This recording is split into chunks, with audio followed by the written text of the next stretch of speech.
This video is brought to you by Dreams of Fire, now available in audiobook form. All right, Disney. Let's talk.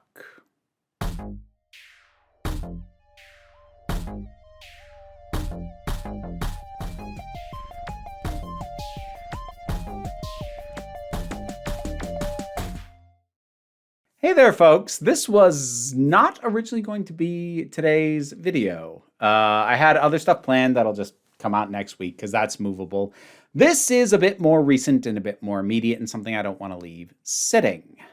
So we found out some information about a show on Disney and a specific episode of that show that is currently being quote-unquote held. This, at time of recording, initially broke a couple of days ago. By the time you see this, it'll have been a little over a week ago. And yeah, I've got a fair bit to say about this and about the climate, not just at Disney, but of entities like Disney in general. But I am going to focus the conversation on Disney. Just realize a lot of what I'm going to say applies elsewhere. But before we get too far into that, let's talk about today's sponsor, me, effectively. A couple years ago, I wrote a fantasy novel called Dreams of Fire. It has been available on Amazon and can actually be attained through your local bookstore or library as well. And it's been that way for a little while. And I have spent some years now working on getting the audiobook out. It is finally done. The Dreams of Fire audiobook is now available on Audible. I may look into having it up on other platforms as well, but that's where it's at right now. There is a link down in the description if you are interested in getting that. If you have been waiting for the audiobook, if you just want to hear the narration by the wonderful Aaliyah E. Torrey, who did a phenomenal job. It's a very personal, high fantasy story set in a world of fairies and powerful magics and electropunk technology, following a young character who is just trying to live a life where he is free to make his own choices and can live as he would like. I've been very proud of this book for a while. I think I might even be more proud of the audiobook than anything else, partially because of how much time I had to sink into it. But consider checking that out. Link in the description. Let's get back to it. So, the show Moon Girl and Devil Dinosaur. This is a Disney Channel show that I haven't seen. I remember seeing the trailers for it when it came out, and it looked fun and energetic, but it also looked very much not for me. Not to say that I didn't think there would be a way for me to get some enjoyment out of it, but I have limited hours in my day, and it didn't look like something that I was going to enjoy enough that it was worth me setting aside the time to watch it. I have read some of the comic that it is based off of, which is also a very fun, high-energy kind of comic. So it looked like a very stylized, but, something very much in the vein of what the comic was. And it felt like it was going to be a good representation of that. Reviews were very good. The audience that it was aimed at seemed to be finding it and really enjoying it. It is a show, if you don't know the premise, about a awkward, very nerdy 13-year-old girl named Lunella who, through Marvel Universe shenanigans, ends up taking care of a gigantic dinosaur. Devil Dinosaur is what he is called. And yes, there is superhero hijinks that get involved, supervillains that she has to deal with. There is ridiculous technology that she literally just throws together in her room. But more than anything, it is largely a slice of life of this awkward 13-year-old trying to navigate the world and using the kinds of things that she has to deal with, be it things involving Devil Dinosaur or villains or both or any number of other things, as a way to facilitate that story. But it is largely about her friends, her environment, her family. And as I said, it seemed to be doing fairly decently. Looking into the ratings for the show, they weren't great. They weren't terrible, but they usually came in between 100,000 and 200,000, with the highest ratings coming in at 230,000. Now that's broadcast ratings. Streaming, it's much harder to tell unless Disney decides to share it, and they usually don't. But for comparison, Amphibia, during its 3 seasons, had a high of 500,000 and never dropped below 200,000. So it would not be accurate to call Moon Girl a flop. And depending on how well they managed the budget, might have even been profitable. But since it is Marvel related, Disney probably expected more than what they got. Now, it was determined that season 2 would be the final season of the show, actually back in October, but that season 2 would still air. Now, that second season has not finished airing yet. There was a block of episodes released at the start of the year, and there was another block of episodes that has not been released yet, but is still intended to be. So that is the status of the show. It was very critically acclaimed. It seemed to be doing well, but for reasons that I could not fully track down, Disney made the decision not to renew it further than the 2 seasons that we were getting. That is frustrating, certainly for fans of the thing, but that is also not extremely uncommon, whether it be streaming or cable or anything else these days. It happens a fair bit. But the thing that we found out last week is that there is a specific episode called The Gatekeeper, which has not aired, was intended to have aired in that first block, and we know that for a fact, and I'll explain how we know that for certain in a little bit, but is currently being held and may well not even be aired when the final chunk of episodes go live. And it is an episode dealing incredibly directly with not only a trans character, but a specific trans issue, that being trans kids in sports. It's not allegorical. It tackles that issue head on. Now, Polygon first broke this story a couple of days ago, and since that happened, a few additional things kind of cascaded out of that. The episode actually leaked. It was put online in its entirety on YouTube, taken down relatively quickly, but some folks were able to get to see what it is, myself included. Now, I will talk in more detail about the episode a little bit later. I will not be using any clips or audio from it just because that kind of thing is already a little bit dicey on YouTube. Copyright claims have gotten way more aggressive lately. And when it's something that technically is not even supposed to be viewable to the public, I don't really want to poke the bear too hard on that. That said, I am going to test my luck slightly and make use of some stills because while putting up the video, probably not in my interest, stills are out there. People captured screenshots and stuff. So I'll take the risk and get to that, but that'll be when I actually talk about the thing in more detail. So, as I said, this is dealing very specifically with a trans issue, not just a trans character, because the trans character in question, a character named Brooklyn, has been around since season 1. So this wasn't like a very special episode where a character was introduced just for the purpose of talking about this issue. This character has been around, voiced by trans actress India Moore. I would call her a recurring character. She hasn't appeared in a ton of episodes and only really got a heavy highlight in one episode in the first season where she invited Lunella to a slumber party at her house, and the standard kind of teen tween awkwardness that kind of happens when a nerd doesn't know how to deal with a social situation ensues. But that was her main focus episode, and she's cropped up intermittently since then. But this was an episode focused very specifically on her as a character and on the fact that she is trans. Now, when the word broke that this was not going to air, there were initially some people, including artists who worked on it, who made claims and or assumptions that the reason it wasn't going to air was because of the recent results of the election.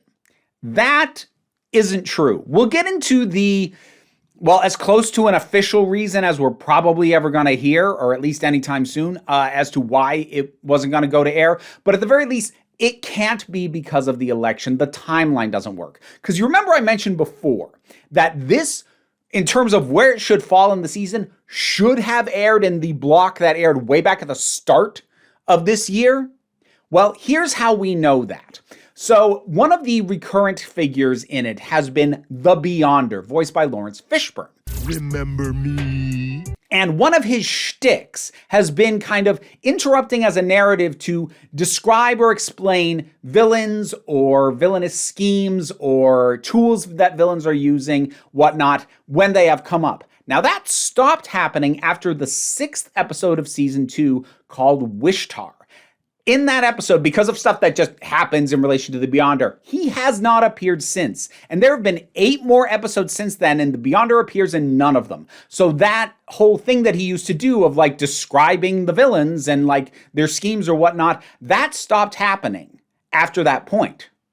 But this episode that is being held, he does that. He shows up and does that shtick, which means it must have been intended to air prior to Wishtar, which means it should have aired probably some point in February of this year and didn't. The official, I'm going to put that in quotes, the inside source that Polygon has at Disney, and I know some people are inherently skeptical of unnamed inside sources, but you need to realize that is a huge part of how we learn about anything that goes on in this business, and you would just have to make the call as to whether or not you trust the outlet that is printing this, as to whether or not they have properly vetted their sources. If you believe that they have, then you just have to deal with the fact that they're unnamed, because that's how we get this info a lot of the time. But their unnamed inside source said that the decision to hold the episode actually happened last year, which, given how early in the year the rest of that block aired, tracks, and I am inclined to believe that that is true. What I'm a little bit more skeptical about are the reasons given.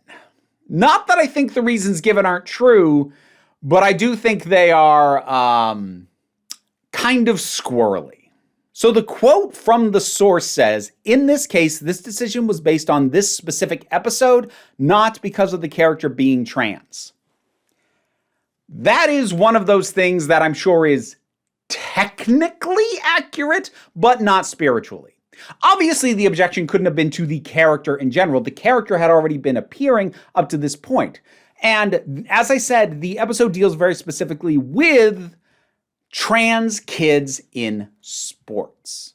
So the claim basically translates to, this is a hot button issue. This is a very specifically political issue, and it is. Let's be clear. This is not just a moral issue. This is a political one. There are politicians on both sides who have been running as part of their platform, we are going to keep trans kids out of sports, either completely, or at least we will not allow them to participate in the sports of the gender that they identify as, and will force them to compete in the section of sports that matches the gender they were assigned at birth, if not just flat out banning their participation, full stop. It varies from area to area on this. But yeah, it is very much a political issue. And in the abstract, a studio like Disney making a decision to hold, and I will say, I'll continue to use the word that they did because it is technically not pulled, and it is possible it could air with the last block of season 2. I'd be surprised, but we'll circle back to that. So the idea of a show like this on a network like this tackling a hot button active political issue like that, one that is divisive on all sides of the aisle, well, yeah, I could see why they'd get cold feet about that and feel that it is the issue that is at the core of the story that they want to avoid, not the character that they are trying to close off or silence or whatever else. And this entire notion of the episode storyline being the issue would fall in line with Bob Iger's statements about how Disney has been focusing too much on the message. So this whole thing about the issue being the storyline and not the character may be technically true. Spiritually, it is not, and here's why. Brooklyn hasn't been confirmed as trans prior to this episode. Brooklyn's appeared in numerous episodes, is voiced by a trans actress, so anyone who is aware of that probably can put 2 and 2 together that the character is likely also intended to be trans. But it was never confirmed prior to this. This is the episode where that is made explicit, initially through visual signifiers such as a trans supportive sticker on her water bottle, her pride knee pads, etc. But it gets said flat out here for the first time in the episode that is not being aired. Now, I don't want you to come away thinking that the show or the creators as a whole were like hiding this or being cowardly about it, because the show has tackled identity issues prior to this. There is a recurring character named Ty who is non-binary, voiced by Ian Alexander, a non-binary actor. And that character is explicitly identified as non-binary, and there's been moments, even like offhand casual ones addressing things like pronoun use, etc. Nice to meet you, Lunella. I'm LOS 307. They, them pronouns, pretty please. Hey, just like Ty. So I don't think that I don't want to say failure, but I don't want to say that the lack of confirming Brooklyn as trans prior to this episode was like some kind of nefarious thing to like, oh, be sure to put it in something we could cut later. Like we can probably easily speculate about things like the single line of dialogue in the first season of Loki that confirms him as bi, or the background kiss in Rise of Skywalker, etc. Things that are easily just cut out. I don't think that's what happened with the confirmation of Brooklyn being trans. I think it really was a matter of they didn't bring it up until it actually impacted the story, which in many ways you could argue is good representation because, well, as far as anyone should be concerned, she's just a girl.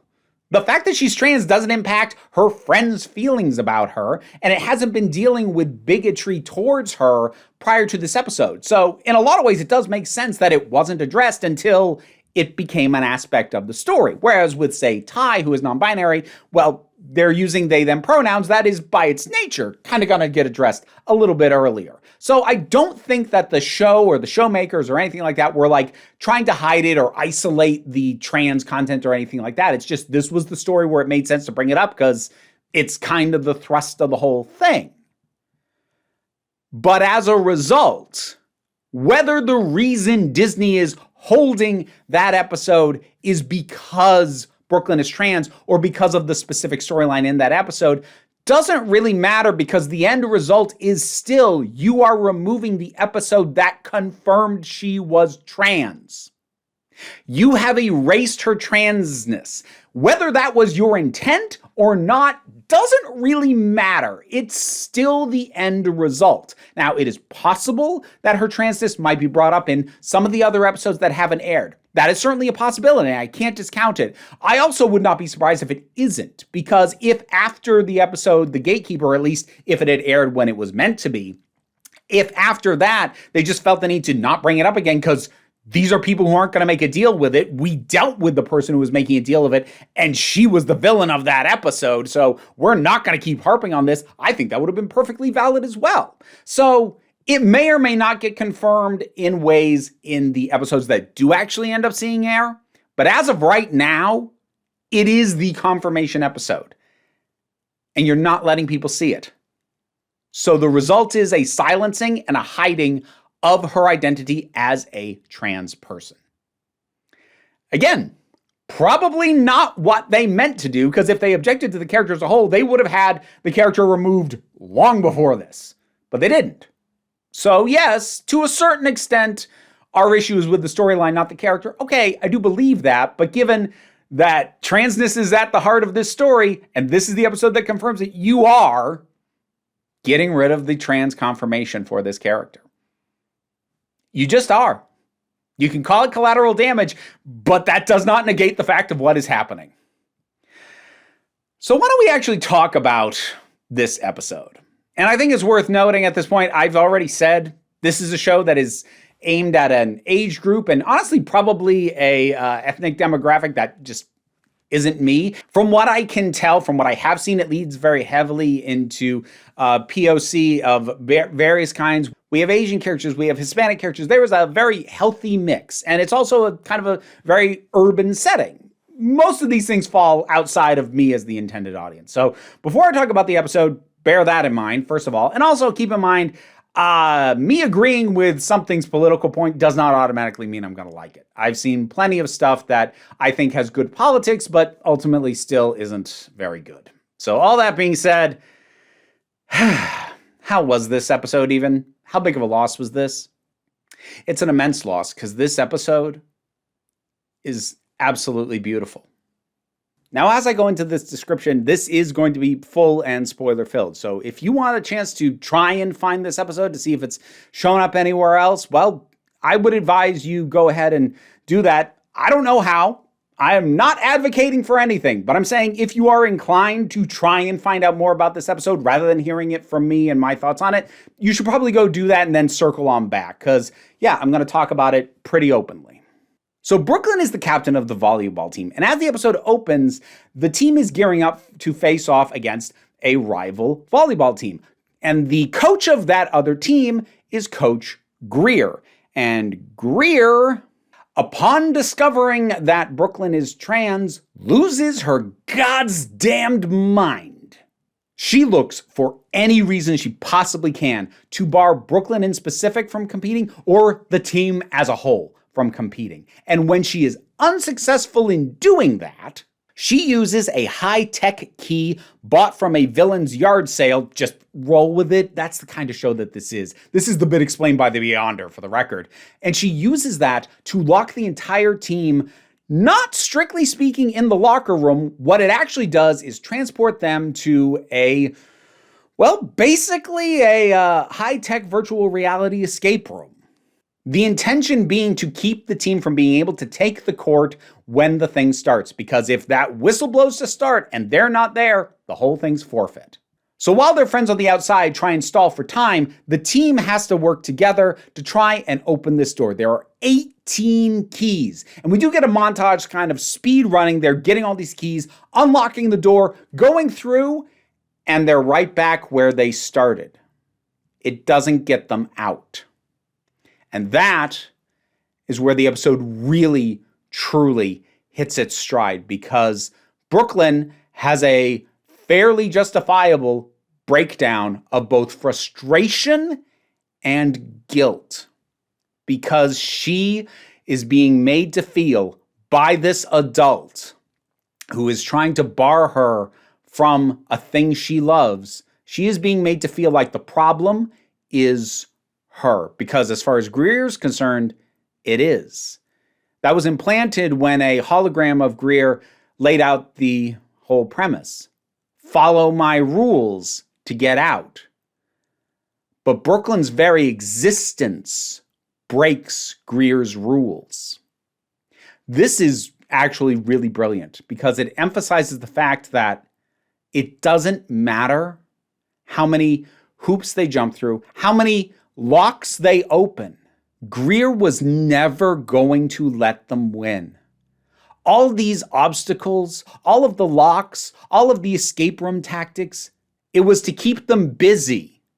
But even if they succeed, they are still prevented, because the point was never to actually give them a bar to clear to allow them to participate as a group, or Brooklyn to participate as an individual. Because the premise is, no, you don't get to win.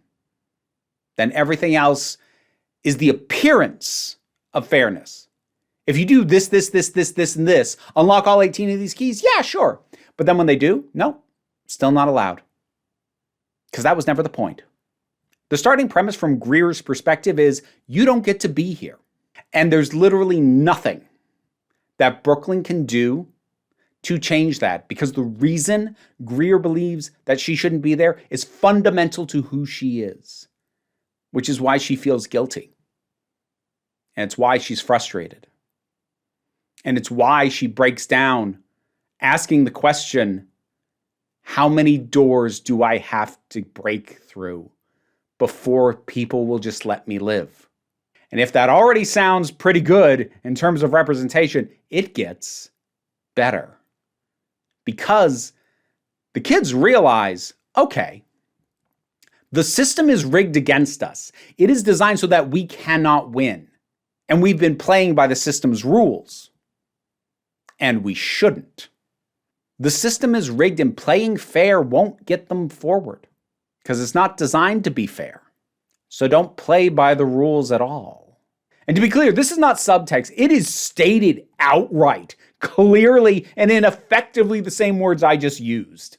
The team escapes by literally breaking the system, destroying the system that is holding them in place, rather than play by the unfair and rigged rules that that system has laid out for them.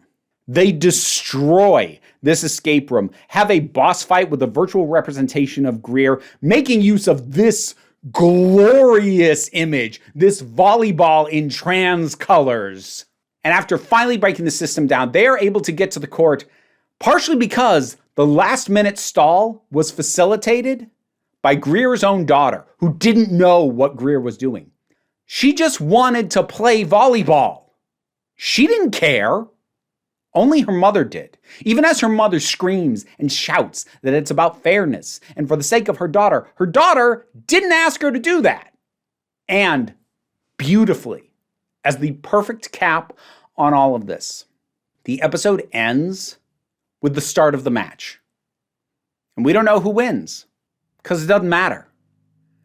All that was desired, all Brooklyn and her friends wanted, was the chance to play. They weren't asking to win. They were just asking to be allowed to compete at all. And they do. And that's where the episode ends. It is beautiful. It communicates its themes and its ideas. It deals with all of that cleanly, clearly, decisively, and in a way that is understandable, digestible, and relatable, even if you yourself are not trans or don't know someone who is, so far as you're aware. There is so much love and compassion in this episode, dealing very legitimately with Brooklyn's fears and her frustration and her guilt and how badly she needs her friends, but how hard it is for her to ask for that help because she feels like it makes her a burden. This is an absolutely beautiful episode of television that may never be allowed to air. As I said, it is possible it could still air in the second block of season 2. It's officially, as I said, being held, not fully canceled or pulled or whatever. But even if it does, this whole thing is incredibly frustrating and incredibly suspect. Because this isn't something that the creators of the show could have just snuck in. You need to understand, as noted by a Disney animator who didn't work on this show specifically, but has worked on other shows there, and backed up by the creator of the Disney show Amphibia, this had to go through multiple layers of approval before it could get into the state that it clearly exists in. Because it's a finished episode. Everything's done. The voices, the music, the sound effects, the animation, everything is finished. So that means it had to go through a pitch, a script, a storyboard, and animation, and then all the other steps that go along with that. Voice recording, everything else. And at every step of that, it cleared approval. People signed off saying this is okay, and let it get so far down the road that it is a finished piece of media that is now basically gone. That is insanely disrespectful, not only to the trans community, whom this was going to be a massive, wonderful, loving boost for, but also massively disrespectful to anyone who worked on this. You let them pour so much work into this that you're just going to throw away. We have been getting on Warner Brother Discovery's ass about this with some of the movies that they have canned before they've even been released. This is effectively the same thing. Granted, not for the same motivation. This isn't being cut for a tax write-off, but it is effectively still the same sort of disrespect. If you weren't going to let this air, you should have spiked this idea so much earlier. You could have spiked this thing and gone, actually, maybe we're not okay with that. At the pitch, at the script, at the storyboard, so many steps. But you let people put their time, their effort, their work into it. And then you canned it. That is massively disrespectful, regardless of what you think about the politics of this episode, just on a professional level. You should not have let it get this far if you were ultimately going to spike it. And if you did decide to do that, honestly, you should have just swallowed it and aired it anyway. Because it is so deeply disrespectful to all the work that went into this that you're just shelving it. Now, this is, of course, part of a larger pattern with Disney in a few ways. We've had things like the under-marketing of Strange World, which had a prominent gay relationship in it.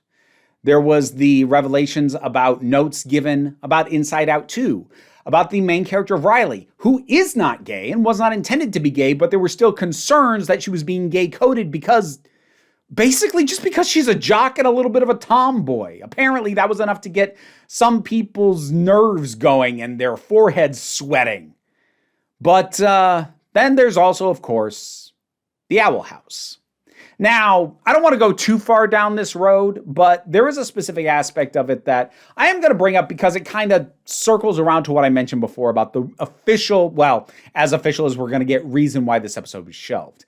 And that has to do with why Owl House was actually canceled. Because I know it's become kind of accepted amongst fandom that Owl House was canceled because of the queerness of it.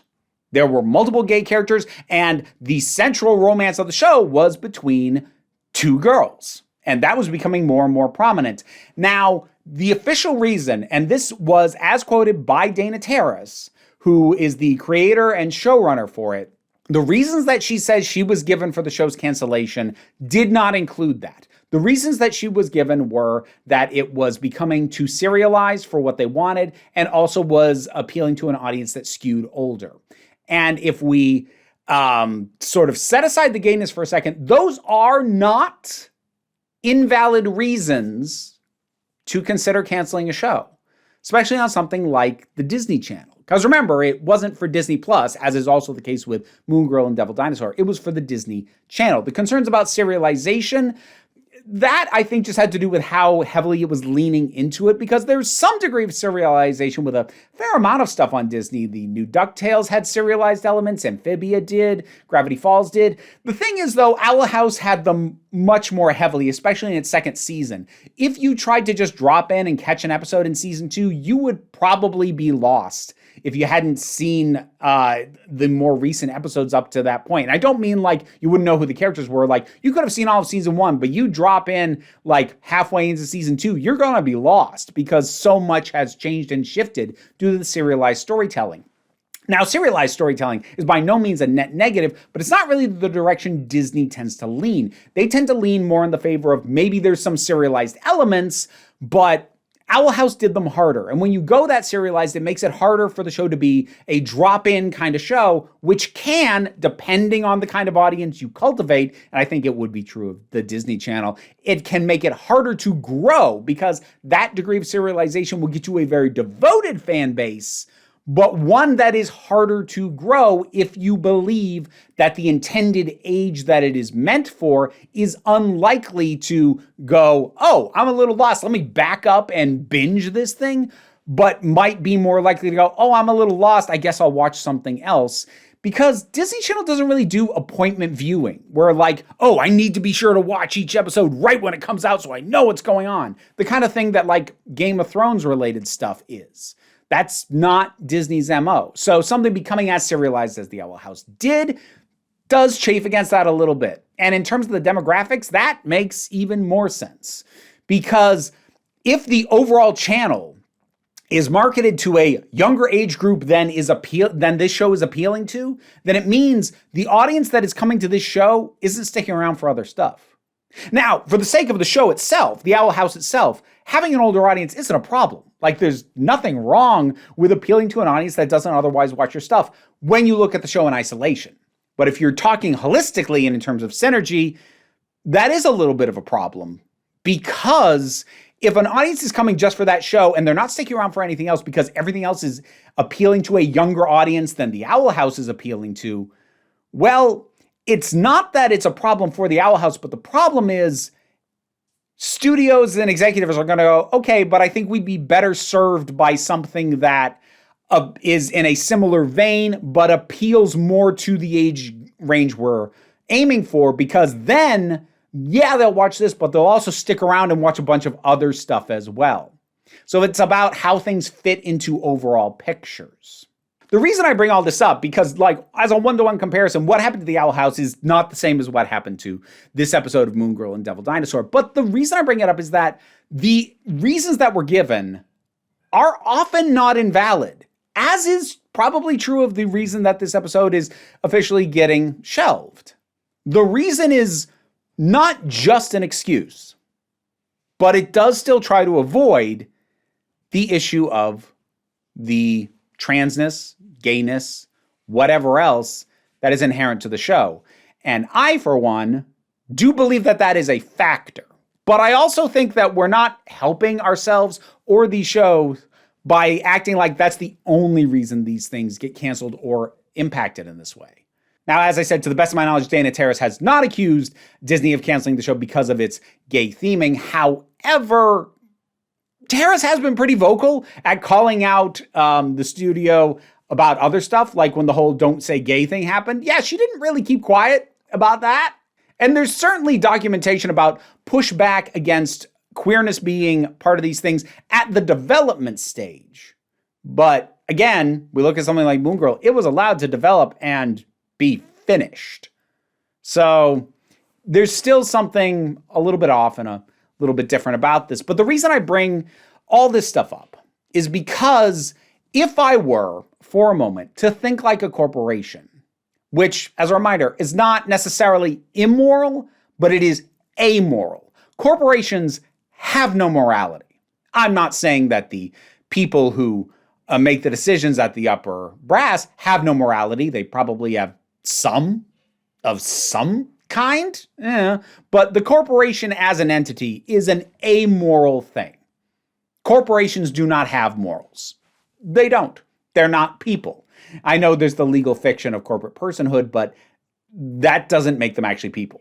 So if I think in amoral business corporate terms, I can see where Disney is kind of between a rock and a hard place on stuff like this. Because they made the choice, in about the last decade or so, to start to drift very slowly more into being representative of LGBTQIA plus identities in general, in a way that became, honestly, very mockable, as we have repeatedly had the first Disney gay character, the first Disney gay this or that. Like, how many firsts are you allowed to have? Yeah, they tried to have quite a few, which speaks to the corporate notion of that. Now, I've said in the past, just because it is being done with a corporate mentality doesn't make it an inherent net negative. I've said previously, things drifting in this direction are still a good thing, even if the reason that it's being drifted that way is cynical and corporate. But as the culture has shifted back towards the right, that does leave entities like Disney in a bit of a tough spot as a business, because what the loudest voices on the right want is the complete elimination of any queer representation, not just queer representation, what they would call woke or DEI representation, which translates to anyone who isn't cisgender, straight, white, and preferably male. And Disney, that's not in their interest to do that. That's actually not in almost any entertainment corporation's interest to do. Because Disney, particularly, they want to be able to appeal to everybody. But we're currently in an environment where appealing to some audiences inherently means alienating others. That's not 100% or across the board on all issues, but certainly when it comes to LGBTQIA+, yeah, that is very much the case. And it's very difficult for something like Disney to try and roll back the representation they've already been doing. And I don't mean difficult in the logistical sense. Yeah, they can roll it back at literally any moment. And in some ways, they kind of have. But they also keep getting called on it. They don't get to do this and not have it be noticed. The degree to which they would have to change to appeal to the people who are really ticked at Disney and will remain ticked at Disney would alienate so many of the fans that are still around. And I'm pretty sure they're aware of the fact that the amount of business that they would lose by trying to appeal to the no queerness whatsoever in children's entertainment crowd, I think they recognize that it's not worth it for them. But there are still, and I know like there's this whole notion of centrists in the middle, which is its own political minefield to even try and discuss. But from an entertainment demographic perspective, there certainly are audiences who kind of don't care one way or the other. But when you get an episode like this, it makes it so front and center that you can't not have an opinion about it. And while I think in a lot of ways that should be the function of many forms of art, children's entertainment included, to make people have a feeling and have a thought and have an opinion on something and not just let them mindlessly consume. Not that there's a problem with artless entertainment. It's fine. You're allowed to turn your brains off and just like stuff, but understand there's a place for entertainment that makes you think and doesn't give you the option to opt out of thinking about certain things. There is certainly a place for that as well. But on some of these issues, there are people who are going to resent being made to think about it, regardless of what their previous position was. So thinking amorally, I get why an episode like this scares Disney. And I get why they thought we should pull that a year ago. And why it's not a direct reaction to the election. The election certainly has complicated matters, no doubt. But it's very easy to finger point and draw conclusions that aren't accurate. Because trust me, there's reasons to be mad. But getting mad for reasons that aren't accurate doesn't help. It doesn't help the shows we love. It doesn't help us. It doesn't help the people around you. If you're going to get mad at what's actually going on, not at your beliefs and these notions like, well, that certainly feels like what's going on. Don't get mad at that. Get mad at reality. But there is reason to get mad. Because Disney, you don't get to claim inclusion, but then run away from the issues that are being faced by the people that you are including. You don't get to tell trans people, hey, you're welcome here, but don't talk about the ways in which it's hard to be trans. Because that means we're not welcome here. I know that it feels like this middle ground kind of inclusion, like, oh, no, so you're welcome, like, just don't make your whole identity like a thing. Honestly, we're not. Everybody else is making it a thing for us. Brooklyn just wanted to play volleyball. Who she was before transition has nothing to do with what she wants. She just wants to play volleyball. Her being trans is not being pushed in your face by her. It's being pushed in her face by other people. And then when she pushes back, it gets thrown at her that she's making a big deal out of it. That does not literally happen in the episode, but that is the kind of thing that we face. Most trans people, shock of shocks, would really like to be left alone. But we're not given that option anymore. We get told that we make our identity our entire personality. We are not allowed to exist without addressing our identity because you won't accept us just as is. But again, this whole thing of, oh, sure, yeah, no, you can be here, just, don't make it all about your identity and like, maybe don't bring kids into it and, maybe just don't bring up the sports thing and let that go or whatever. You know what all those are? Those are the locks on the door. And even if we find the keys and play the rules and do the game as you have instructed us, you're still not going to let us be. This show understood that. This episode of a children's show understood that beautifully. And the fact that you silenced it says so much about where we are right now and your cowardice. Yes, Disney, I am calling you cowards.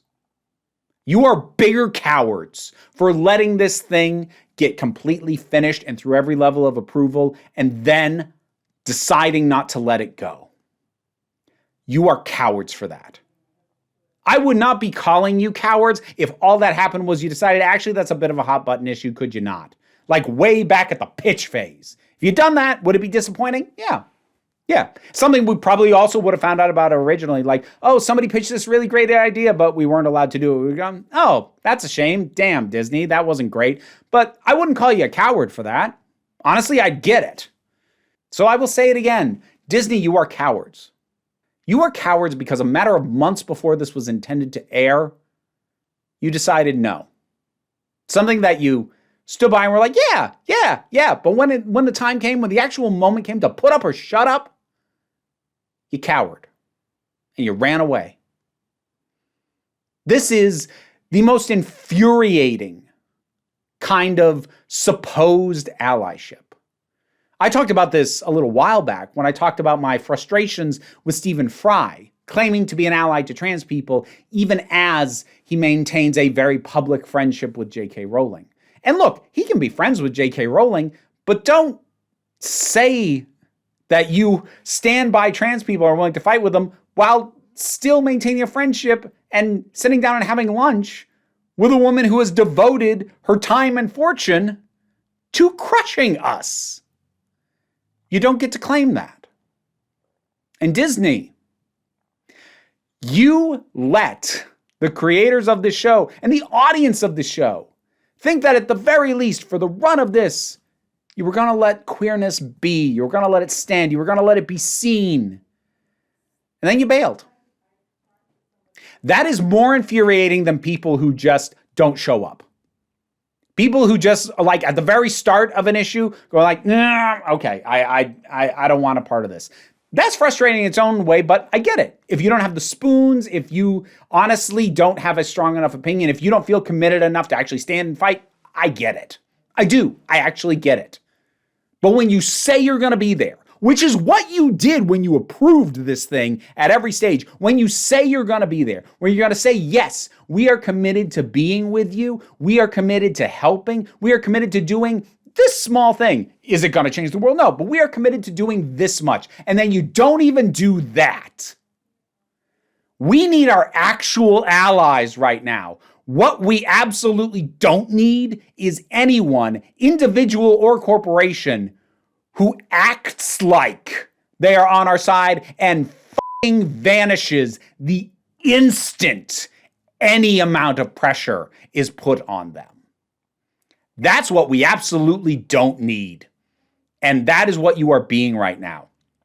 Oh, and since I mentioned her earlier, hey, Ms. Rowling, Joe, you remember that tweet that you did ages ago saying that if trans people actually face depression, you'd be the first to march with us? A tweet that is still up, for the record. Any day now. Feel free. But since I know you're not going to, the very least you could do is delete that tweet.